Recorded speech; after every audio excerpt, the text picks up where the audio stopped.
আসসালামু আলাইকুম everyone, welcome to my channel. আজকে তৈরি করে দেখাবো স্পঞ্জ রসগোল্লা। চেষ্টা করেছি খুব ইজিভাবে রেসিপিটি আপনাদের সাথে শেয়ার করার জন্য। তো ঠিকমতো এই মিষ্টিটি তৈরি করতে পারলে কেউ খেয়ে বুঝতেই পারবে না আপনি এটা ঘরে তৈরি করেছেন। চলুন তাহলে চলে যাচ্ছি মূল রেসিপিতে। এখানে আমি 2 লিটার লিকুইড দুধ নিয়ে নিয়েছি। তো এখন দুধটাকে ফুটিয়ে নিব, আর এই দুধটাকে একটু ভালোভাবে নেড়ে নিব যেন নিচে লেগে না যায় এবং উপরে যেন কোনো সর না পড়ে, সেই দিকে একটু লক্ষ্য রাখতে হবে। চুলায় দুধটা ফুটে উঠেছে, এখন আমি এর থেকে ছানাটা তৈরি করে নিব। তো আমি 3 টেবিল চামচ হোয়াইট ভিনেগারের সাথে 3 টেবিল চামচ পানি অ্যাড করে নিয়েছি, আর এটার কিছুটা আমি এখন এই দুধের মধ্যে দিয়ে দিয়েছি, পুরোটা একসাথে দিব না। এরপর আমি আরেকটু দিয়ে নিব। তো আপনারা নিশ্চয়ই লক্ষ্যই করছেন যে এখানে ছানাটা কিন্তু অনেকটাই তৈরি হয়ে গিয়েছে। তো আমি আরেকটু ভিনেগার এখন এর মধ্যে অ্যাড করে দিচ্ছি। তো কিছুক্ষণ জাল করার পর দেখা যাবে যে পানি থেকে ছানাটা পুরোই আলগা হয়ে গিয়েছে। আপনারা নিশ্চয়ই লক্ষ্য করছেন যে এখানে সবুজ পানিটা আলাদা হয়ে গিয়েছে এবং ছানাটা পুরোই তৈরি হয়ে গিয়েছে। এখন আমি চুলাটা বন্ধ করে দিব এবং এই পানি থেকে ছানাটাকে ছেঁকে আলাদা করে নিব। এখন আমি এরকম একটা বড় পাতলা ছাঁকনির মধ্যে ছানাটাকে ছেঁকে নিচ্ছি।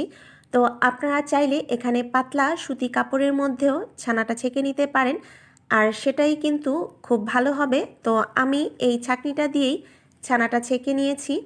তো এইবার আমি একটু চাপ দিয়ে পানিটা ঝরিয়ে নিচ্ছি, আর এই গরম থাকা অবস্থাতেই ছানাটাকে এখন আমি পানি দিয়ে ধুয়ে নিব। এতে দেখা যাবে যে ভিনিগার দিয়ে ছানাটা তৈরি করার কারণে যে টকটা রয়েছে সেটা দূর হয়ে যাবে।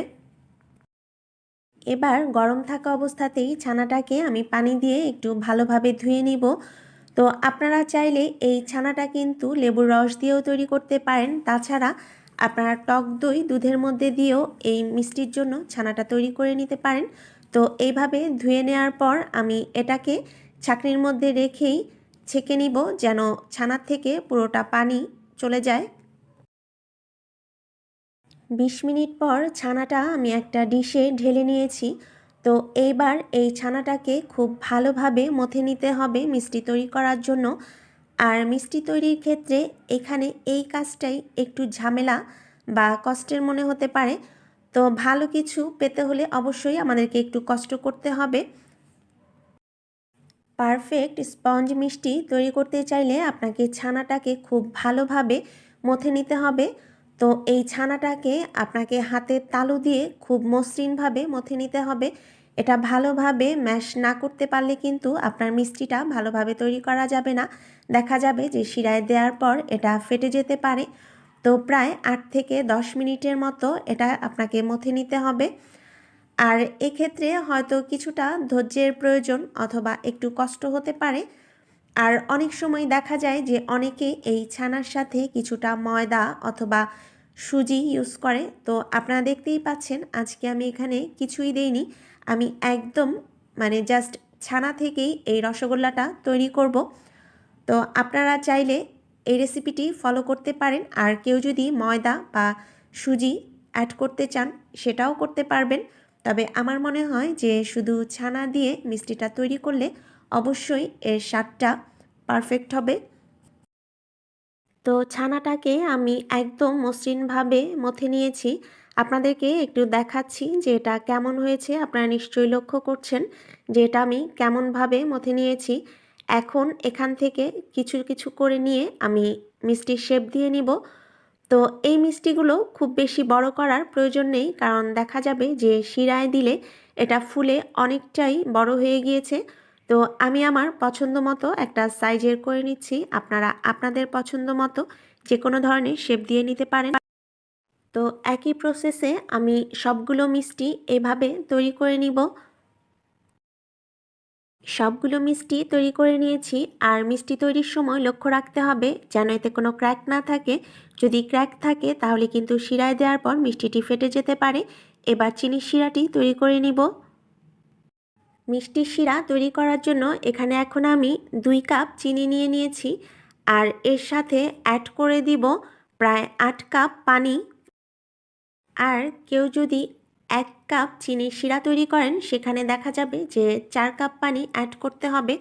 আর এই শিরাটা অনেকটাই পাতলা থাকে, যার কারণে পানিটা একটু বেশি দিতে হয়। তো আমি এখানে 8 কাপ পানি দিয়ে দিয়েছি। এখন এর মধ্যে আমি দিয়ে দিব 4টে এলাচ। চুলায় প্যানটা দিয়ে অপেক্ষা করব চিনিটা গলে যাওয়া পর্যন্ত এবং পানিটা ফুটে ওঠা পর্যন্ত। চিনির শিরাটা ফুটে উঠেছে, তো এই শিরাটা কিন্তু খুব বেশি ঘন করার প্রয়োজন নেই, জাস্ট 2-3টা বলক উঠলেই চলবে। এবার আমি মিষ্টিগুলো একটা একটা করে এর মধ্যে দিয়ে দিচ্ছি।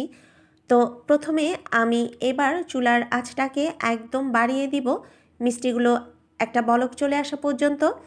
তারপর এটাকে মিডিয়াম লো হিটে ঢেকে প্রায় 15 মিনিটের মতো চুলায় বসিয়ে রাখবো। তো এখন আমি চুলাটা বাড়িয়ে রেখেছি। চিনির শিরায় মিষ্টিটা ফুটে ওঠার পর এটা একটু নেড়ে দিব যেন। এখন একটা ঢাকনা দিয়ে মিষ্টিটা ঢেকে দিব এবং মিডিয়াম আঁচে এটা আঁচ করে নিব প্রায় 15 মিনিটের মতো।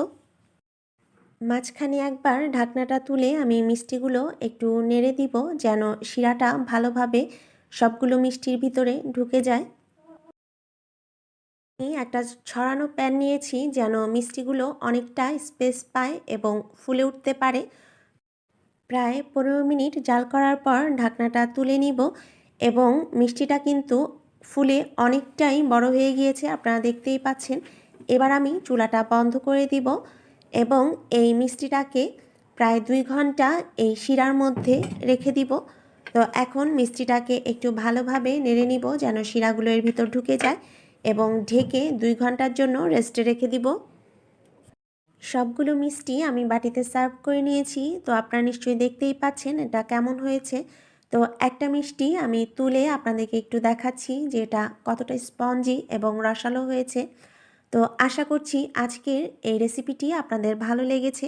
যদি ভালো লাগে তাহলে অবশ্যই বাসায় ট্রাই করবেন এবং কেমন হলো তা আমাকে কমেন্ট করে জানাবেন।